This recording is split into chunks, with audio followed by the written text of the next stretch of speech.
this is just the beginning. That's the world that we live in. Let me help you believe in what we can do when we stand united. We are one with the world. We can make a brighter tomorrow. Together make a change. It's our life. We can't step back from what we know is right. So let's shine our light. Oh, let's shine our light. We won't listen to what they're saying. We know it's just love that we're giving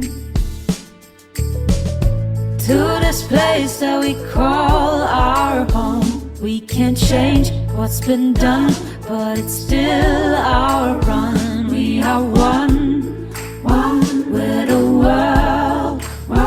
We can make a brighter tomorrow. Together make a change. It's our life. We can't step back from what we know is right. So let's shine our light.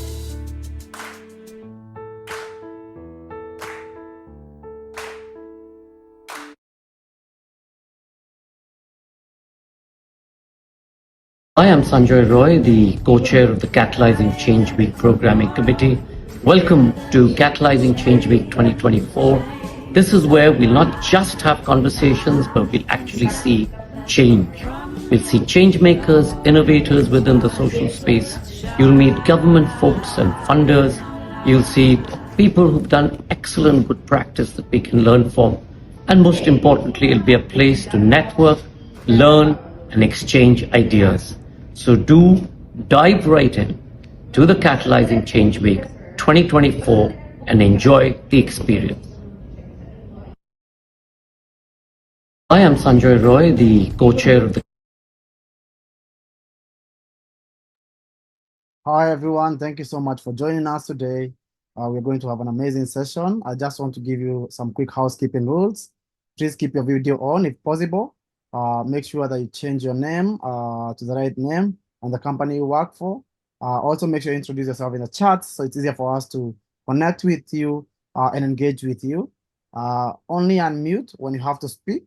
All the other time, please stay muted and allow the speakers to engage and listen in. If you have any questions, please make sure you raise your hand. And the moderator of this session, Elena, will be able to pinpoint you and introduce you to raise your question. Apart from that, we want to wish you a happy CCW session. Enjoy, and over to you, Elena. Thank you so much. Welcome everyone to our session. This is Entrepreneurship for public sector. I'm Elena Stamu, and I'm going to help today our moderator because he had a small, how can I say, he got some cold, so he cannot speak to you very clearly. So I will speak about Andreas Stefanidis on behalf of him. So let me share the presentation.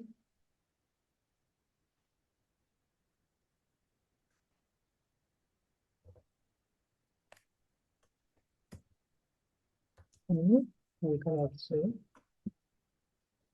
Hold on.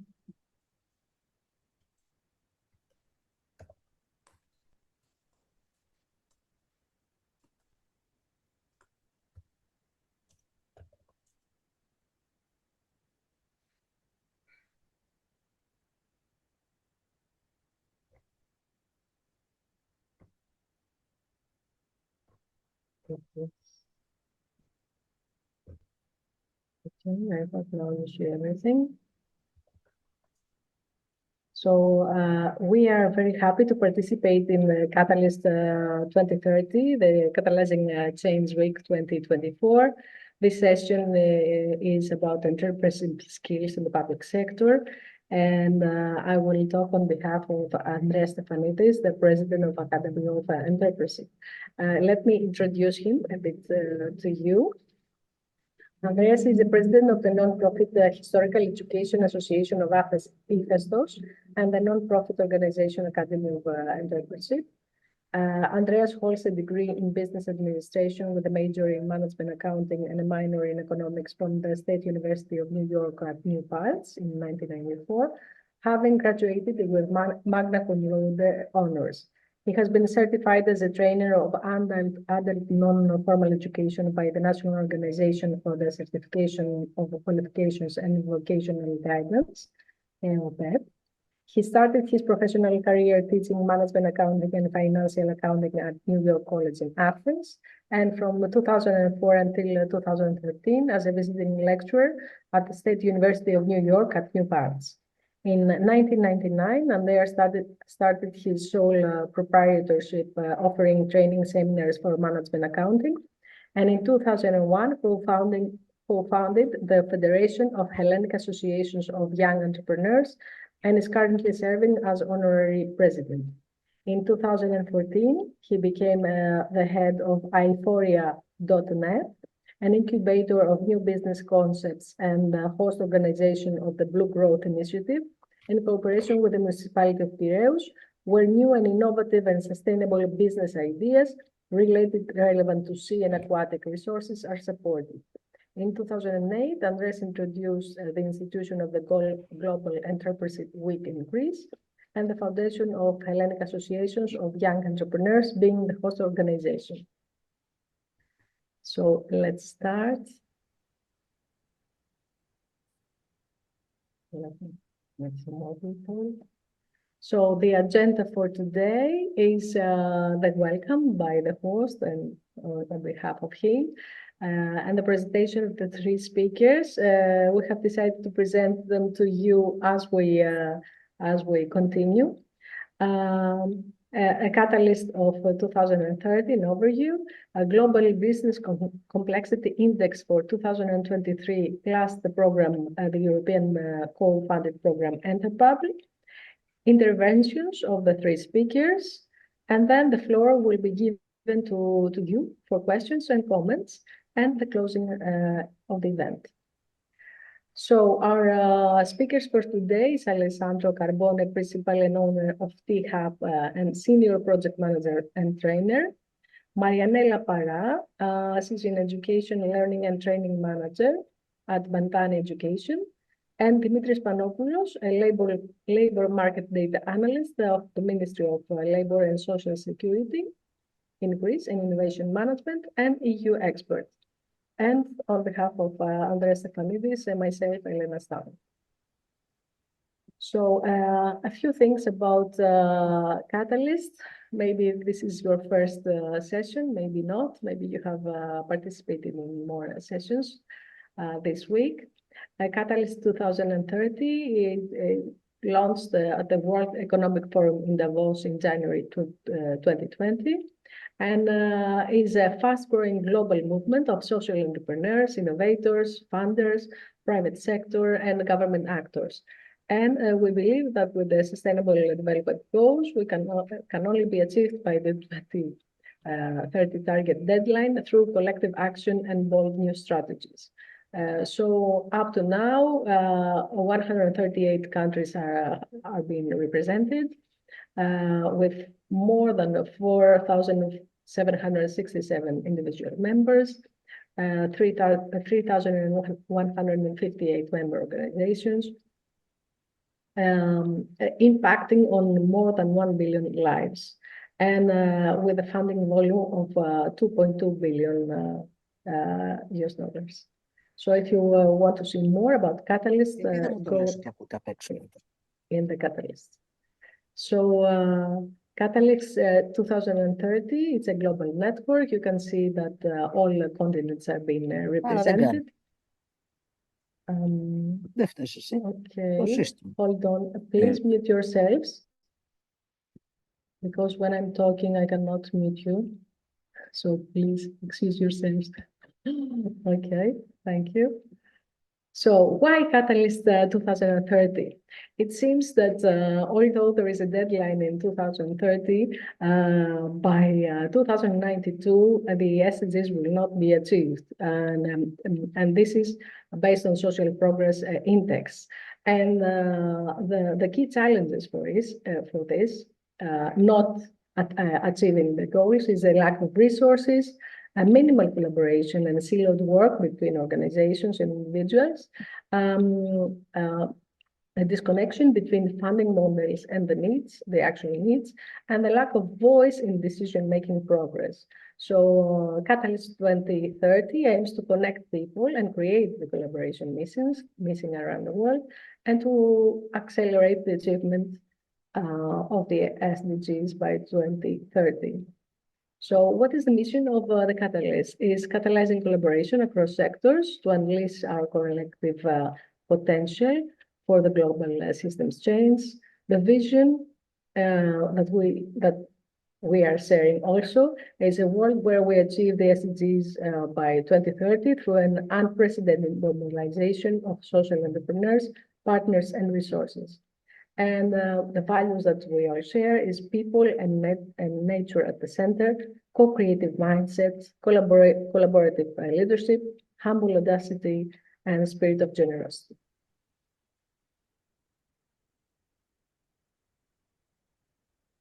So, what is Academy of Entrepreneurship? Entrepreneurship has the potential to reduce poverty, stimulate economic growth, and boost innovation, in addition to enhancing social and environmental sustainability. And in accordance with the human capital theory and previous empirical studies, it is assumed that entrepreneurship, education, and training directly correlate with positive entrepreneurial outcomes and therefore sustainable development. So this is the core of what we will be doing. Now, based here on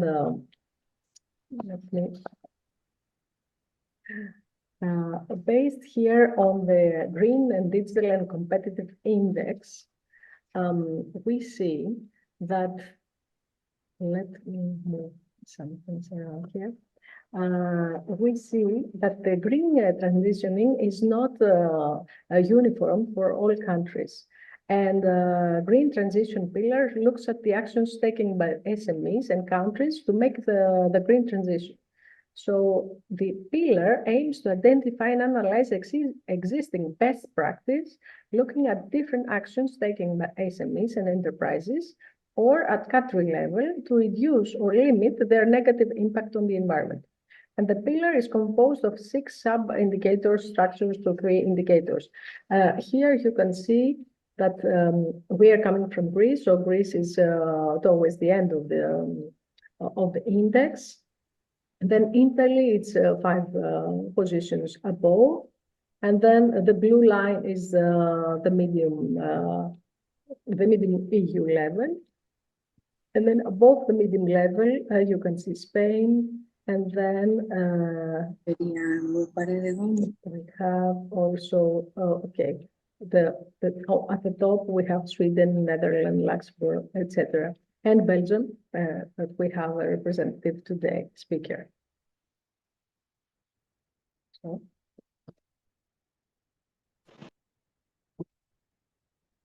Now, what about the digital transition of countries? The digital transition pillar looks at the adoption of rates of information and communications technology, drawing on existing official public data from Eurostat. And the pillar looks at the level adoption of different types of digital technologies by SMEs, the e-commerce performance, digital skills availability, etc. So also this pillar is composed of 10 sub-indicators structured in 3 indicators. Also here we can see that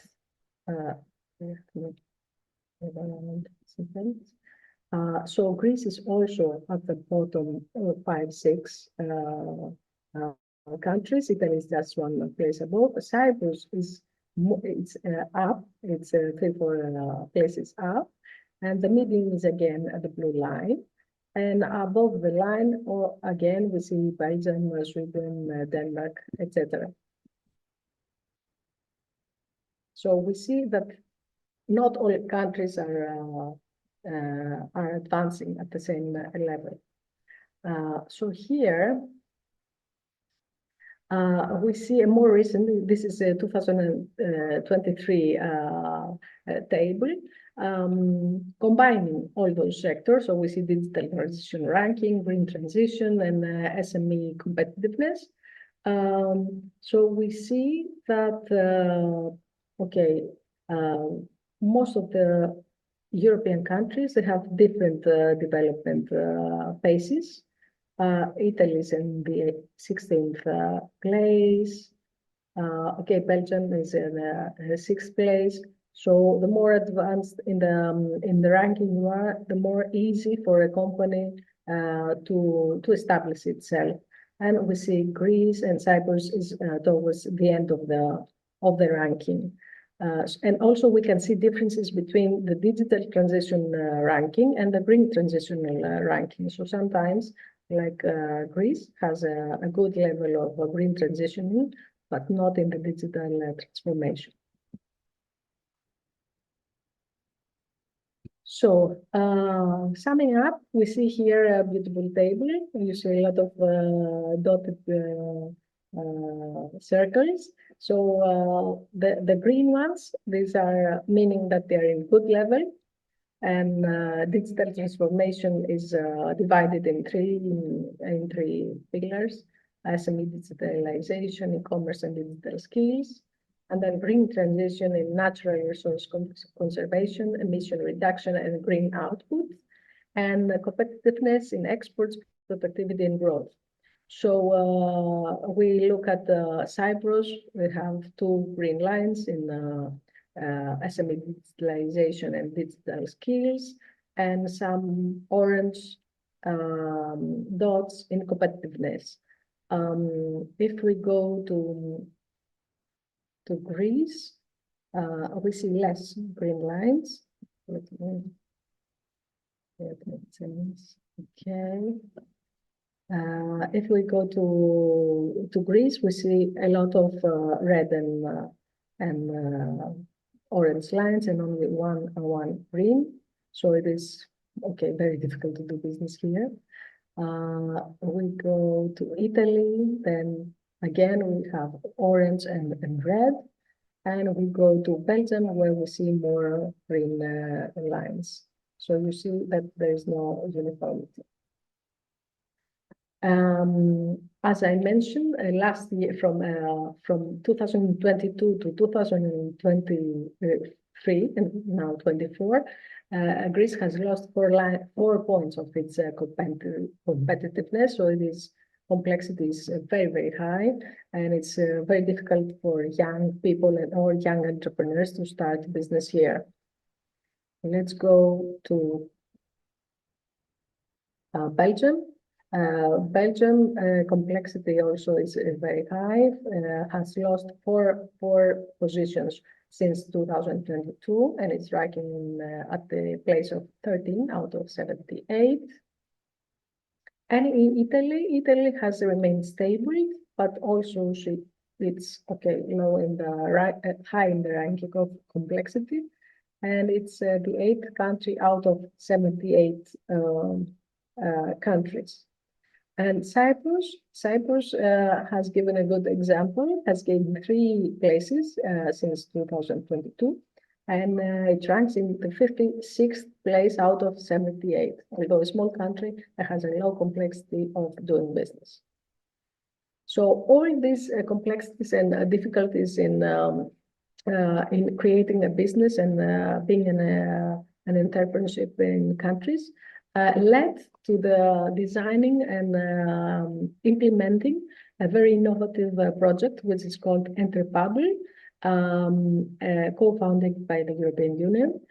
This is an entrepreneurship skills in the public sector, a digital approach. Marianella will talk just after me, so you will learn more details. And also we will share the link of ENTREpreneurial in the chat, so you can all go through and look at it.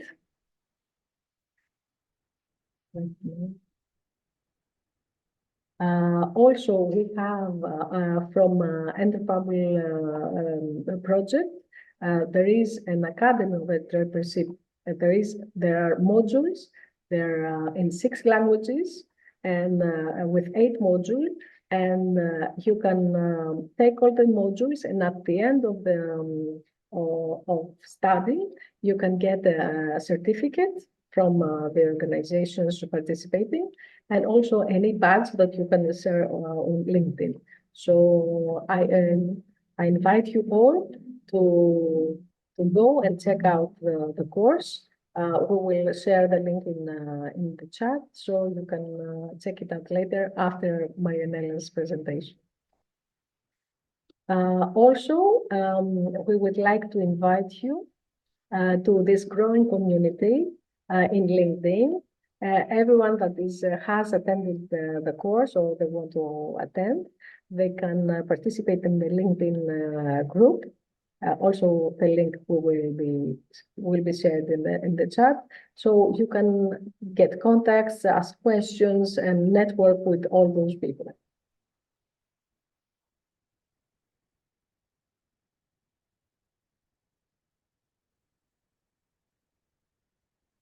Okay, so now I will stop sharing, and I will give the floor to Marianella. And before that, I will make a small introduction of this very capable lady. Our next speaker is Marianella Pará Mier Itera. Marianella is an educator and teacher trainer for 25 years of international classroom and teacher training experience across Europe, Asia, and Latin America. She's a specialist in the development of entrepreneurial learning for youth empowerment, as well as curricular design and adaptations according to learning styles and disabilities. Her work has involved intensive engagement into education and growth and youth engagement actions as part of social development initiatives in disadvantaged communities. With an academic background in education and applied positive psychology, she currently leads on the design and development of international educator development programs linked to green transformation, entrepreneurial and digital learning delivered in Europe and European partner regions. She is the learning and training manager at Bandan Education, a non-profit working internationally on entrepreneurial and creative learning for social, cultural, and economic development, working to innovate practice, influence policy, and build community. She is truly passionate about fostering entrepreneurial mindsets and transforming education through teacher support and inspiring good practices. So the floor is for you, Marianella. Welcome. Thank you. Thank you, Elena, for that nice introduction. And thank you, everyone, for being here. We are very excited and thankful for being invited to this session, because we've been involved in a very nice project that we're going to introduce to you and invite you all in a minute. But it was good, Elena, that you presented all that data because it sets the floor and the rationale behind why we are so passionate about ENTREpreneurial and this project. So if you allow me 1 second, I'm going to share screen. Let me know if you can see my screen. Yes, okie dokie. So yes, we like to call it the ENTREpreneurial experience, because it's been a fantastic experience for all of us who have been involved in the development of it. But it's also, and we hope it becomes a very transformative experience for those who go through our ENTREpreneurial training. We are a consortium of 8 fantastic, very hardworking partners, and so we have Academy of Entrepreneurship from Greece, CIO Gruppo from Italy, T-Hub from Cyprus, SPV from Wallonie, Belgium, Crowd Policy from Greece as well, ISEP from Slovakia, and Galati municipality from Romania. And of course, I represent Bantani Education. So all of us got together in this fantastic project to develop some very special training for public employees. The beauty of it, and I'm going to show you in a minute, is that it has become truly transformational, but not only for public employees, but at a personal and professional level for anyone who goes through it. So this is an open invitation to everybody to try it out. So just to tell you a little bit why we ended up developing this. Okay, let me just make sure I've got my mouse properly. Okay. We know that historically, okay, I think we can all agree that historically, public employees might be seen as full of, I don't know, static procedures and general systems, very much influenced by politics, okay? So there's these very negative stereotypes around the public employee about being bureaucratic and inefficient, less motivated, less passionate, let's see, about their jobs. Also resistant to change or taking risks, okay? Also, there's this huge stereotype about being overpaid and underworked, okay, which we know is not true. And also that the public employee can be quite impersonal in terms of there are these static procedures and it's the same for everybody, and there's no room for adapting to the people's needs, okay? But we know also that there are these negative stereotypes, but we know also that there are positive and very true positive stereotypes about public employees, okay? And these are only a few. They are very dedicated to service. They are knowledgeable about skills, and especially in the areas, of course, they serve on.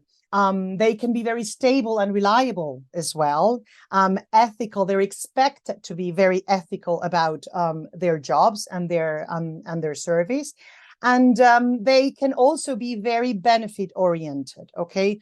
We are aware of this. We know that we deal with both of these stereotypes. However, we know that these negative stereotypes have a real basis or a real true behind it, because the public sector has its own barriers. Okay, we found that the public sector, and I think that you might agree with most of these. Please feel free to write in the chat your own personal views, but there are barriers to being entrepreneurial in civil service. Okay, we're going to talk in a minute about what being entrepreneurial is, but about transforming, about creating change, creating different value from the one that it's been done there for decades. So some of these barriers are the bureaucratic culture, okay, which is you know that traditionally it tends to be in, I don't know, very static on the procedures, a lot of paperwork, a lot of steps to come to achieve an outcome, okay? Also risk aversion, okay? I'm very comfortable with the way this is being done. This is being done this way. It should be like this. There's no reason for taking a chance and risking this and changing.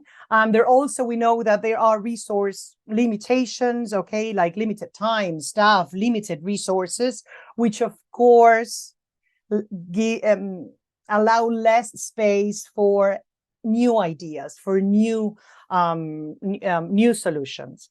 There's also in some areas we have found a lot of lack of training and specific skills, okay, especially what we call soft skills. So there's a lot of public employees or public sectors have not had any training in creative thinking, in innovation, in creative problem solving, okay? Of course, we know what the political pressure is all about and how it influences in the way public service approaches, solutions to problems. We know that in some cases our systems are very much fragmented, and it's very hard. This makes it very hard to find new, innovative, creative ideas, but at a more holistic view, at a more holistic approach. We know there are tons of regulations and rules, and this is a reality. It's not that we're against them or anything like that, but we know that because we need to be strict about these rules, and that leaves little room for introducing change, okay, and being entrepreneurial. There might be some lack of incentives, okay, because we know that thinking out of the box, being innovative is not necessarily rewarded in public service. Okay, so there might be some lack of motivation there to step in, take the initiative, and do things differently. Okay, so of course, resistance to change, we've mentioned it before. And in some cases, we found also that there's some lack of diversity. Okay, so if there are less different perspectives, let's see, there's also limited generation of different ideas. Okay, but there is hope to overcome all of these barriers, and that is why, and that happens by developing an entrepreneurial mindset. Okay, so sorry, my mouse is being funny. Okay. So let's see very briefly what this entrepreneurial mindset is all about and what it could mean for the public sector, or what it already means for the public sector. Okay. I think that the entrepreneurial mindset is definitely about proactiveness. It is also about risk-taking, taking risks. Okay. It is also about taking the initiative. It's also about being able to adapt to new environments, new realities. The entrepreneurial mindset definitely is about being resourcefulness, okay? Managing resources in a creative way to overcome challenges and problems. It is also about innovation, of course, about perseverance, staying motivated and in task, let's say, until we get it right. It's the entrepreneurial mindset. It's driven to achievement. Okay, it's like that. You want to achieve. There's a goal in front of you, and you want to achieve it. Okay. It is also about creativity, about embracing uncertainty. It doesn't matter. I don't know what is going to happen, but I know I can work on a better solution for this. It's about resilience, becoming stronger and learning from experience. And it's about continuously seeking out for opportunities of growth and improvement. And I believe that we can all agree that this list of skills that it's here on screen can definitely do wonders in the public sector, right? So a few months ago, not long ago, we had a session like this with a lot of public employees from different countries. And we asked this question, okay? We asked them why they consider that being entrepreneurial, let's say, having all these skills that we just listed, why being entrepreneurial, innovative, and creative was important for civil servants. And as you can see on screen, I'm not going to read them because I know I'm aware of time, but as you can see on screen, there were a lot of very interesting answers. And this definitely proves that being entrepreneurial within the public sector is definitely the way to go. Because it saves time, it improves procedures, it makes people feel more passionate or more motivated about their job, about their service, okay, about the community. So this is why, based on all of these, okay, we developed, as Elena mentioned a few minutes ago, a special path, okay, to become entrepreneurial. So we definitely know, okay, we definitely believe that innovation is very much needed in the public sector. But how do we achieve this? Well, we achieve this by developing an entrepreneurial mindset, which we just described, remember? And how do we develop an entrepreneurial mindset in public employees? Well, we believe that we develop an entrepreneurial mindset by defining a very specific but open, of course, route to change, an entrepreneurial route to change. And our route is the ENTREpreneurial training, the course that we have developed, as I said at the beginning, for public employees, thinking and tailored for the public servant, but for everybody, okay, even if you're in the private sector. Because you know that some think that being entrepreneurial is something that you either are or you're not. You are either born creative or you're not. You are either a problem solver or you're not, or you just follow instructions. But we know that it's proven that the entrepreneurial competence can be developed. You can learn how to become entrepreneurial. Actually, Peter Drucker, this famous Austrian-American management guru of the 20th century, he did say that the entrepreneurial mystique, it's not magic at all. It's not mysterious, and it has nothing to do with your genes. It is a discipline, and like any discipline, it can be learned, okay? So based and believing in this, we developed the entrepreneurial skills in the public sector, a digital approach to developing entrepreneurial skills in the public sector. So if you allow me to explain very briefly what our training includes, you can see it here. We developed 8 modules, 8 very fun, diverse, with lots of activities, a lot of applicability. You have to discover it by yourself, because you will find in there lots of things that would help you at a personal and at a professional level. It has definitely helped us. We discovered a lot of very cool things by developing this training. So the first module, it's about creativity. Okay, it's about developing and becoming creative. We all grow up thinking, okay, with the wrong idea of, yes, I am not creative, or yeah, oh, no, yeah, he is creative, he is an artist, he can come up with different things, I cannot. And we know that that is not true, that you can become creative, okay? So the first module is all about developing and experimenting with ideas, okay? Seeing different things, seeing the problems from different angles so that you can experiment with your own ideas. The second module is about ethical and sustainable thinking, okay? And it has to do with assessing consequences, okay? Every step we take, every decision we make, every action we get into, okay, or we execute has a consequence.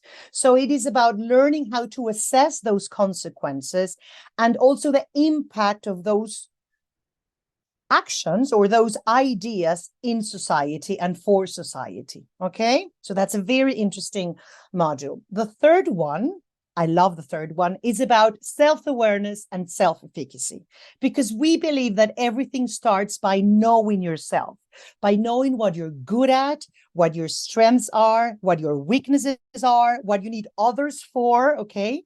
So it's about building on your own strengths, okay? But with the intention to create value, okay? I need to understand what I'm capable of, how I work, what I'm able to do, with whom I'm able to do it, so that I can create value, which is the real aim of being entrepreneurial, okay? Creating value for others.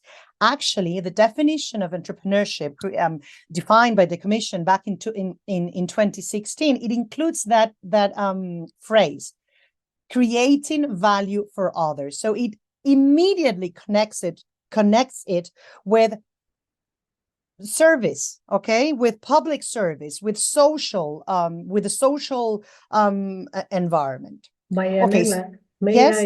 may I interrupt, because Of we course. are a little bit out of time. So if Oh, you sorry. could please wrap Okay, up. So sure. for the next I'm done. person. This is Okay. the last one. Sorry, I got Thank carried you. away because I'm very passionate about this. So sorry. Okay, so you can see here the rest of the modules.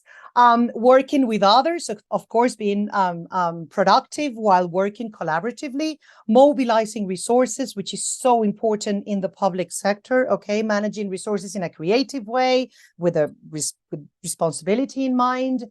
Of course, we included a module about financial and economic literacy in the digital world, and another one more dedicated to the digital competence, and it's about using data and information to improve decision making. Okay, so we just want to say, invite you once more. The links are in the chat to our community of practice on LinkedIn, which is called the Public Sector Employee Community Corner. And of course, to register and join our training and go through it and tell us what you think about it. Okay? Just follow the links on the chat. Thank you very much. I'm sorry for the extra time. Thank you, Marianella. So let us introduce you to our next speaker. Is Alessandro Carbone. Mr. Alessandro Carbone is the owner of T-Hub Ltd, a dynamic umbrella organization that brings together a consortium of global professionals' expertise. He has a master's in social work, and he has taught social work at the University of Varese in Italy, and has worked as a social worker with young and marginalized people. Since 1995, he has been offering continuous training to adults belonging to public and private organizations on social and health matters. In recent years, his professional activities has led him focusing on the topic of entrepreneurship, developing educational and training paths for youngsters and adults, so as to empower skills and capabilities and capacities for entrepreneurial attitude. He has participated since 1995 and is still presently involved in several EU projects as a project manager, and he's active in the consulting field on EU programs, as well as continuous education for public authorities and private companies.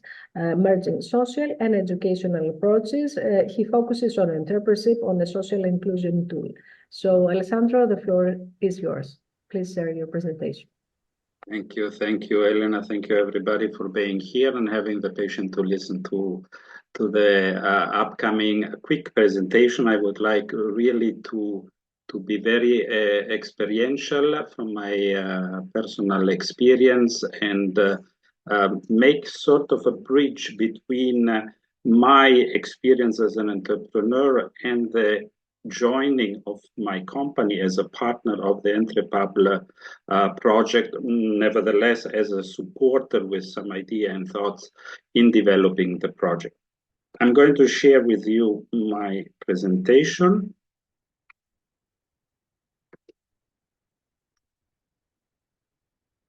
I think you are able to see my presentation now. Okay.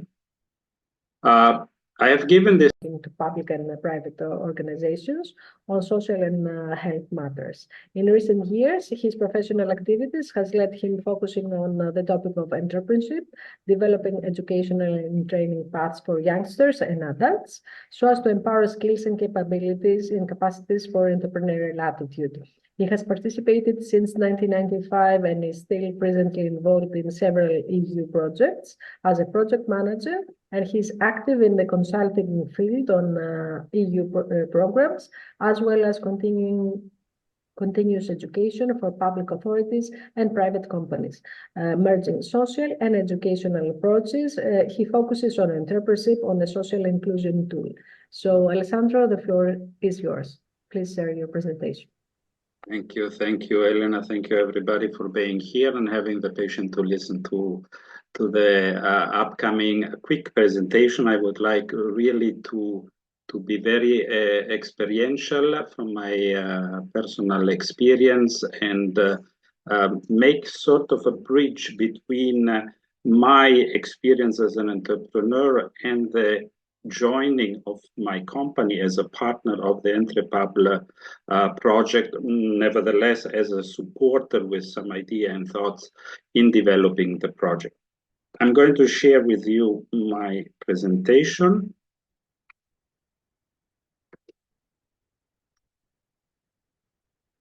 I think you are able to see my presentation now. Okay. I have given this title, Entrepreneurial Point of View, the Good Reason for ENTREPub, for the project on educating civil servants on entrepreneurial skills. The reason why I want to share this, because I have seen in my personal experience as an entrepreneur and with my organization, sort of a shift from the very beginning. And I talk about the period in which we were, let's say, brainstorming the idea and developing the project to be submitted under the Erasmus program, up to what is happening now. We are towards the end of the project. We have developed the training, as you have heard from Marianella, and we are already doing the piloting activity. So my personal point of view as an entrepreneur started with the idea, and this was exactly at the very beginning, that now with this project, we are going to teach them how to help us, okay, in a sort of a dichotomy, in a sort of extreme dualism between the public authorities, the public servants, and the entrepreneurs. Obviously, being me an entrepreneur and putting myself on the other side. I remind myself while starting this presentation that I am the son of two public servants. I was a public servant up until I lived in Italy for some years working in social services, and then I became an entrepreneur. And my experience as an entrepreneur is sole proprietor both in Italy and Greece, and also now owner of a company in Cyprus, and sitting on the board of the members of a social cooperative in Italy.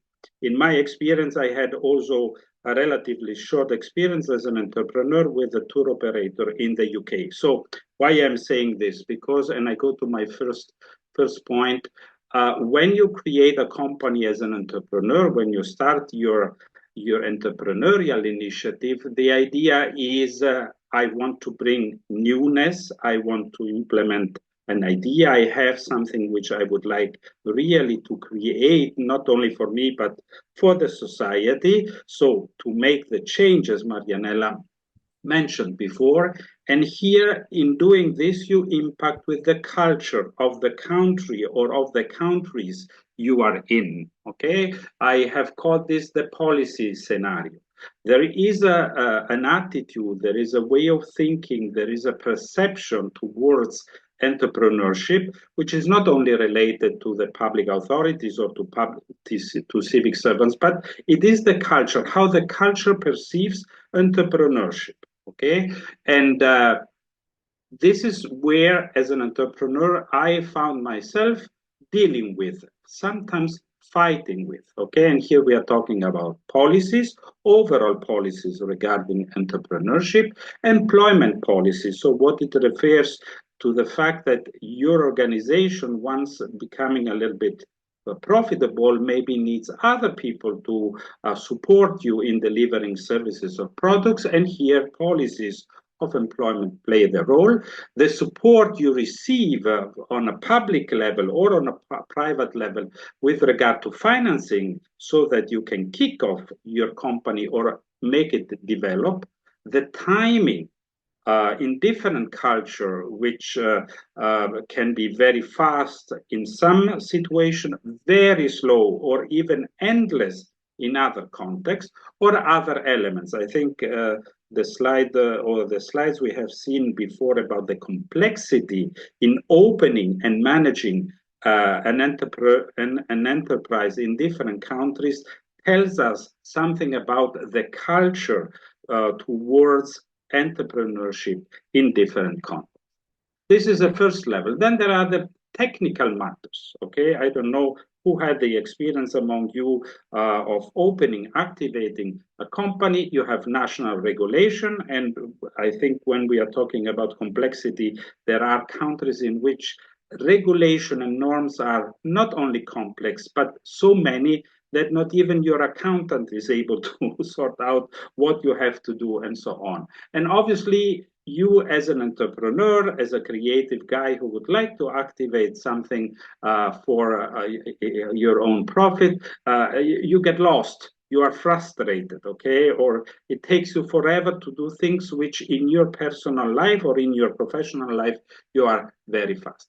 Administrative matters, okay? Here we are talking about papers. Now, we are in a situation in which the advertisement of some governments say, open your company with a click, open your company with €1, okay? I have experience really opening a company with one click, as well as I have experience opening a company in months of struggling and suffering and agony.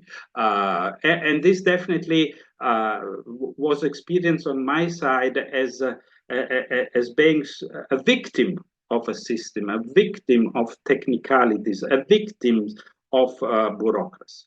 Okay, and then we go to the accounting and tax procedure. You know, if you make the first euro of gain, you have to pay €50 to the system, and not only to the state, which has all the rights to ask for some contribution because it is supporting you, but also because you have costs of the people who have to file your tax, your annual return, etc., etc. And this is also not only frustrating, in a way I would use the word humiliating, because you realize that your gain, the profit, goes to someone maybe even unknown, just by definition. Okay, I had experience talking about tax burdens of some countries where, and I was quite surprised because it was not my experience. Someone telling me, "Listen, I have no problem in paying all these taxes." I'm talking about Northern European countries, because the state gives me all back what I pay in taxes. So I get services, I get support, I get facilitation, they make my life easy, okay? Which actually was not always my experience. And then exactly, employment procedure respected. All of us who have a company know how complex and how difficult it is, despite our goodwill, to hire someone to help us and to also to reduce a little bit the unemployment rate, how complex and how difficult it is to go through the old procedures. And once you have an employee, you have to keep it, watch, you cannot dismiss him, or you have to follow all the rules. It is a burden. So when I was entering this ENTREpreneurial project, I was really thinking, well, I would really like that sharing some of the abilities, capacities to public servants would make life of entrepreneurs, of the life of entrepreneurs, of entrepreneurship, a little bit easier. Okay, this is what I have. Yeah. Can we wrap up?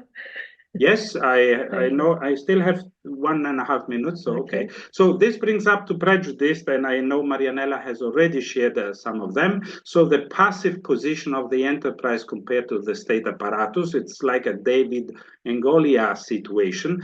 Different focus on interest. The state has less interest about being profitable while entrepreneurs do so.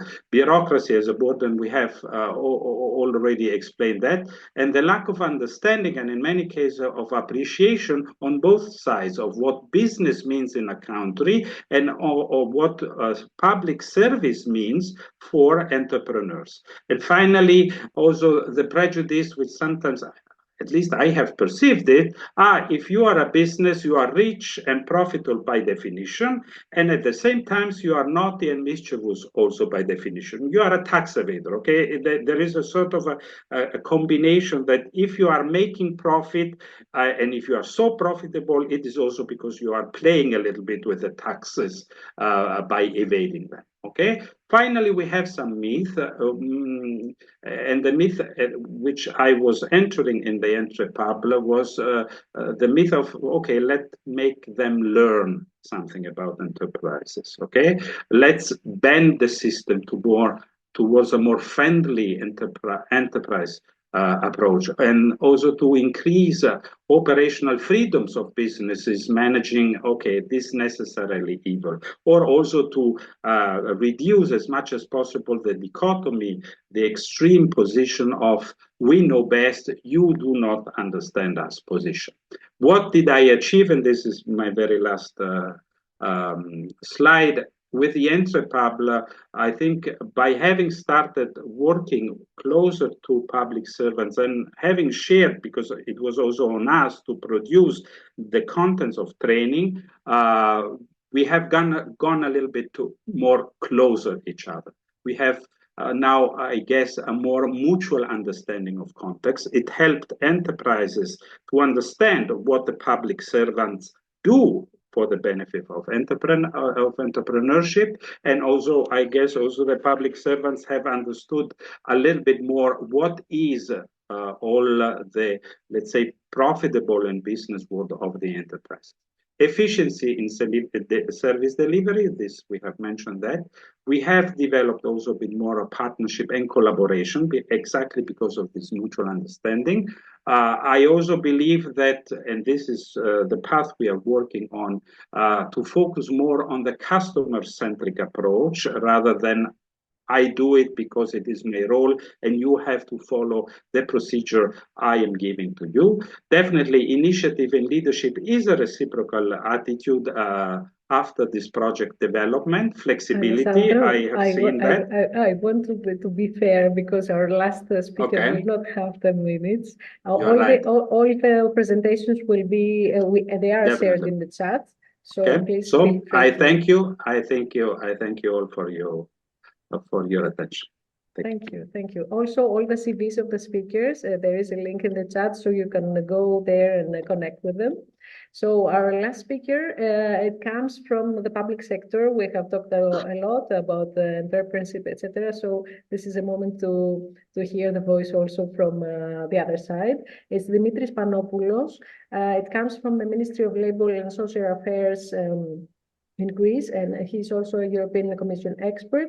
He's experienced in labor market, data analyst, head of the research and documentation unit for labor market, Directorate of Labor Relations in the Ministry of Labour and Social Affairs of Greece. He's head of the EC experts group on the digital skills and issues under the talent booster mechanism of the European Commission. He is expert in innovation management and skills specialist for the EU and the digital startups ecosystem, a certified training of the Greek Entrepreneurship Academy for public sector vocational training in entrepreneurship skills and the framework, a member of the Hellenic Steering Committee of the designation of the Greek Digital Innovation Hubs, and also a senior expert in EU special scientific work group, DigiConnect, and many other roles. But please take the floor and please present.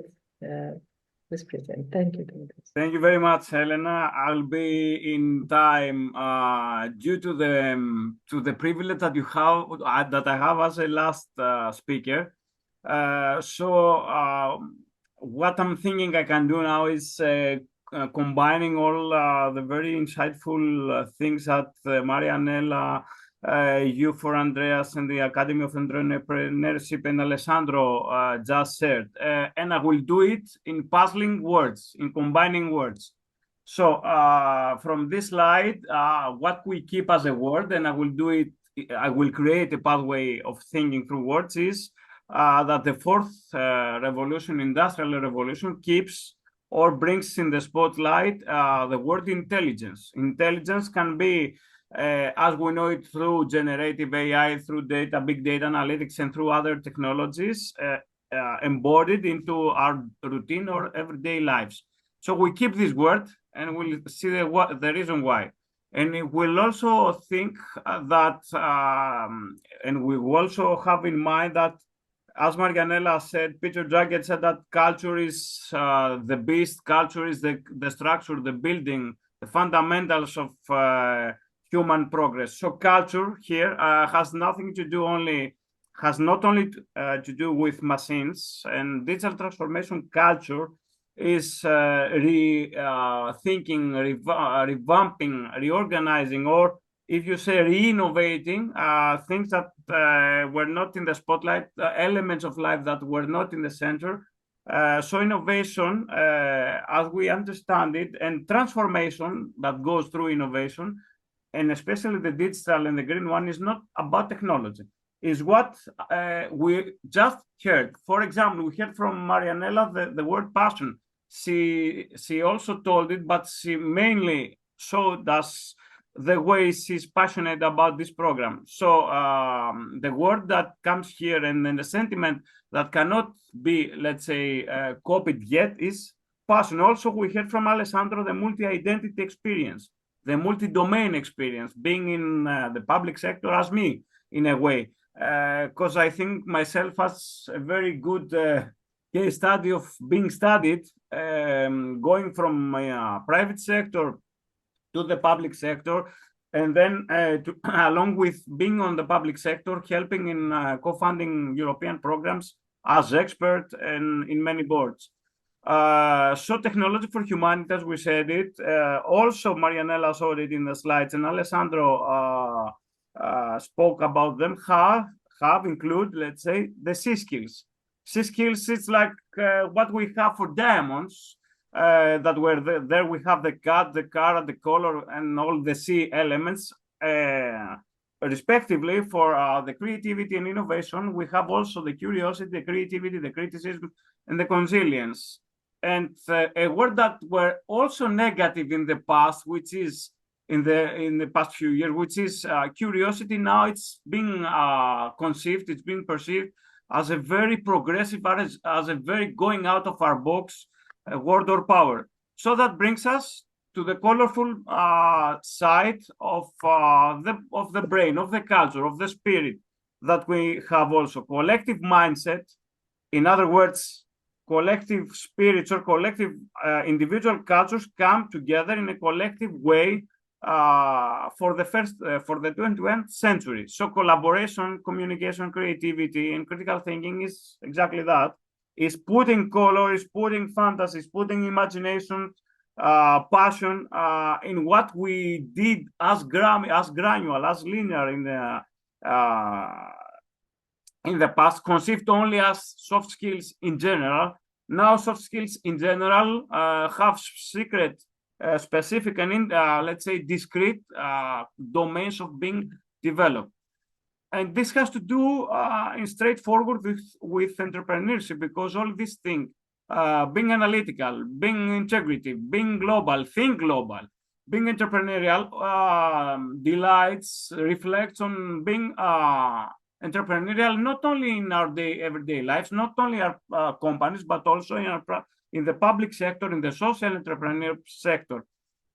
Being an entrepreneur does not mean for profit, does not mean that for sure we go for profit, but creating value, which is a different word from profit, is exactly that.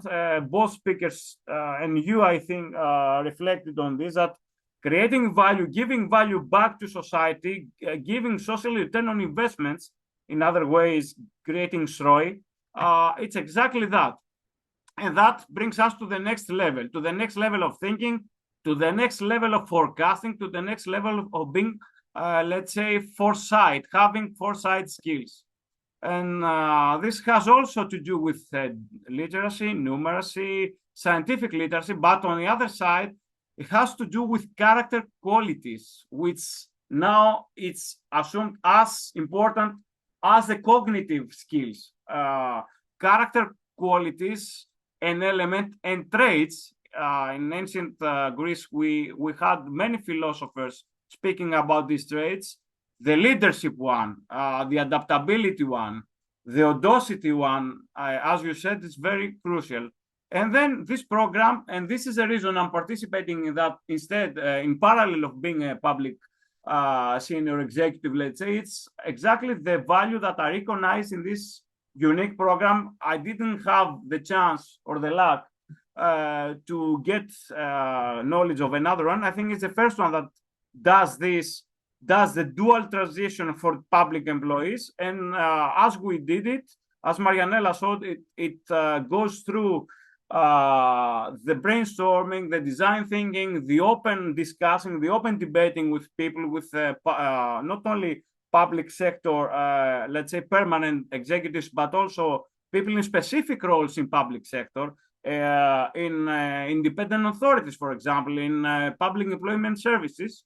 And this brings us a lot of gains, and I'm feeling very proud to have participated in these consultations, because if we could, let's say, write down the number of very valuable insights that the people gave us, and how can we make this program better, I think it's one of the most values that this program has. But the thing is that apart from the modules that people are trained to, a very important one, and it's again, it was, let's say, referred, it's the community of practice. Apart from the community in LinkedIn, there is a bigger, let's say, a broader and multi-diverse community of practice that has been launched. And this helped being penetrative, pass the values and the traits and the benefits of the ENTREpreneurial program one level down, being, let's say, more intrusive in the people's culture. And this creates the leadership, because the people that are trained can be the change makers of tomorrow. And I firmly believe in that, because I see young people coming with growth mindset in the public sector, deriving from the national school or the national administration school of public sector, having these elements of courage, of curiosity, of creativity. And these are the confidence in humanity, for example, the collaboration. And these are the 5 C's of effective leadership that, for me, come together with the ENTREpreneurial program, which is very optimistic in my point of view for the future and for the public sector. And why am I the case? Because all these my roles that you very explicitly described combine these traits, these faces, these different roles and different identities. And with this, I'm finishing, and thank you very much. I think I was almost in time. And thank you, Dimitris. So. Thank you. Yes. Also, we have put a link on the chat for your CV and contact. And anyone that can, let's say, wants to scan me on LinkedIn, here is a scan QR, so you can find me in also in the LinkedIn. Thank you very much. Thank you. So at this point, I would like to let me put the right side. At this point, I would like to thank all the participants and all the speakers. What I have noted down is that the collaboration between different sectors and inter-collaboration and intersection collaboration creates fine specimens, as Dimitris is, that combines all the good things of the public sector and the positive stereotypes that Marianella explained, and all of the things that create a common understanding and give back to the society the agility and ability to implement faster changes. And this is the goal here, to implement changes fast. So if there is any question, we have 2-3 minutes that we can use. It's not 15 to 20 anymore. Please feel free. Yes.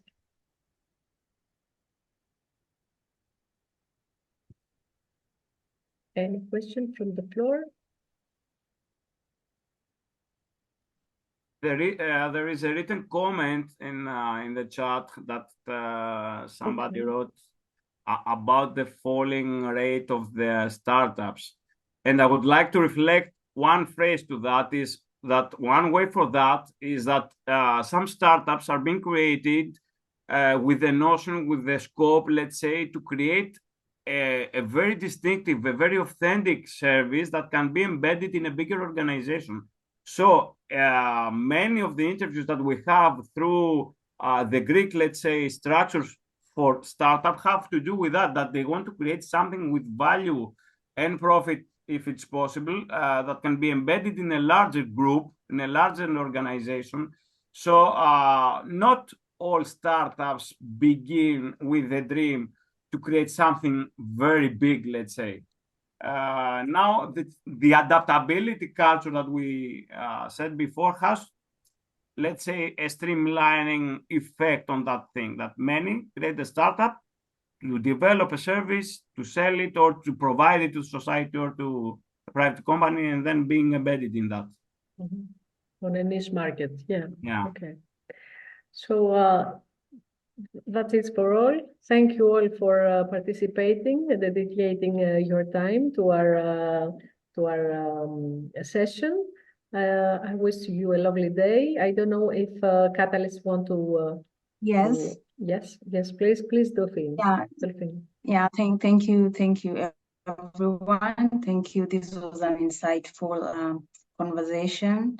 But from the fact that we lacked time, we didn't have enough time. I know if given enough time, we could talk about this for long. Thank you so much. And before we finish, I would love to just share my screen a little bit.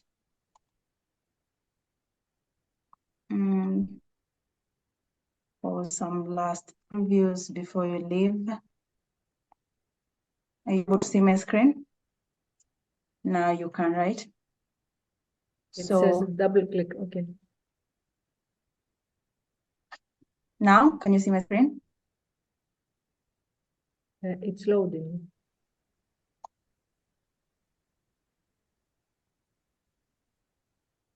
So this is just last communication for you to follow the events for the entire week, follow Catalyst on all social media platforms. And I think we're having a problem sharing the screen, so I'll just stop there. And I wish you a good day, and thank you for being here today. Thank you, Delphine. Bye, everyone. Thank you. And have Thank a you, good everyone. day, everyone. Bye-bye. Bye. Bye. Have a nice afternoon. Enjoy. Bye-bye.